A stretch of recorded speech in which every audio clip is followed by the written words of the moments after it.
আসসালামু আলাইকুম, কেমন আছেন সবাই? আশা করি সবাই ভালো আছেন। যে যেখান থেকে এই ভিডিওটি দেখছেন সবাইকে শুভেচ্ছা জানাচ্ছি। আজকের ভিডিওতে জানিয়ে দিব কুয়েতের সর্বশেষ খবর। প্রথমেই জানিয়ে দিচ্ছি ভিসার দালাল আটক সম্পর্কিত আপডেট। কুয়েতের স্বরাষ্ট্র মন্ত্রণালয় সূত্র প্রকাশ করেছে যে মানব পাচার ও অর্থ জালিয়াতি সহ স্ট্যাম্প জালিয়াতির সাথে অভিযুক্ত 3জন এশিয়ান জাতীয়তার প্রবাসীকে আটক করেছে। 3জনই একই দেশ থেকে ছিলেন। এ ব্যাপারে মন্ত্রণালয় আরও জানিয়েছে যে আটককৃতদের মধ্যে 2জন হলেন মানব পাচারের সাথে সংশ্লিষ্ট, যারা কুয়েতি 1700 দিনার থেকে শুরু করে 1900 দিনারের বিনিময়ে কুয়েতে শ্রমিক নিয়ে আসত। এই 2জনকে জালিয়াতি ও প্রতারণার অভিযোগে আটক করা হয়েছে। এছাড়াও আটককৃত অপরজন ব্যক্তি হলেন কুয়েত সরকারের ইলেকট্রনিক পেমেন্ট সিস্টেমের জন্য স্ট্যাম্প জাল করার সাথে জড়িত।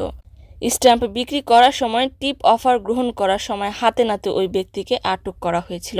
আটককৃত ব্যক্তিদের বিরুদ্ধে কঠোর আইনি ব্যবস্থা নেওয়া হবে।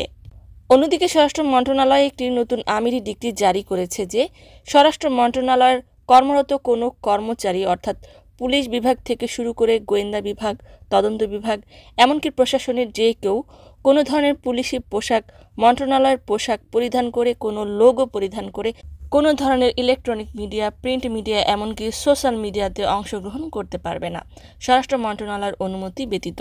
এসব অনুষ্ঠানে অংশগ্রহণ করতে হলে স্বরাষ্ট্র মন্ত্রণালয়ের বিশেষ অনুমতির প্রয়োজন রয়েছে। নিরাপত্তার খাতিরে এই সিদ্ধান্ত জারি করা হয়েছে। অন্যদিকে একজন কুয়েতি নাগরিককে যাবজ্জীবন কারাদণ্ডের রায় প্রদান করেছে কুয়েত আদালত। কারণ হিসেবে বলা হয়েছে যে ওই নাগরিক ভুয়া পুলিশ সেজে একজন প্রবাসী নারীকে অপহরণ করে লাঞ্ছিত করেছিল। অভিযোগের ভিত্তিতে ওই ভুয়া পুলিশকে আটক করা হয়েছে এবং তার বিরুদ্ধে যাবজ্জীবন কারাদণ্ডের রায় প্রদান করা হয়েছে। অন্যদিকে ফৌজদারি আদালত একজন পুলিশ সদস্যকে 5 বছরের কারাদণ্ডের রায় দিয়েছে। তার বিরুদ্ধে অভিযোগ ছিল যে একজন মিশরীয় প্রবাসীর কাছ থেকে আইফোন এবং ঘড়ির বিনিময়ে তাকে আবাসিক তদন্ত সেল থেকে ছাড়িয়ে দেওয়া হয়েছিল।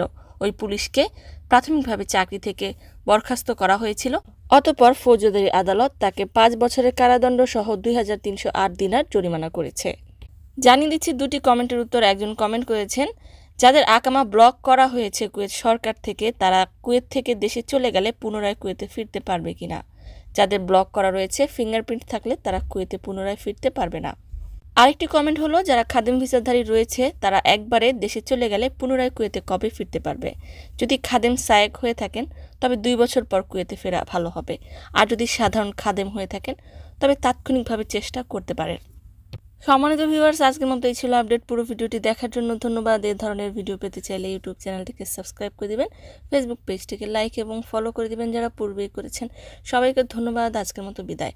আল্লাহ হাফেজ।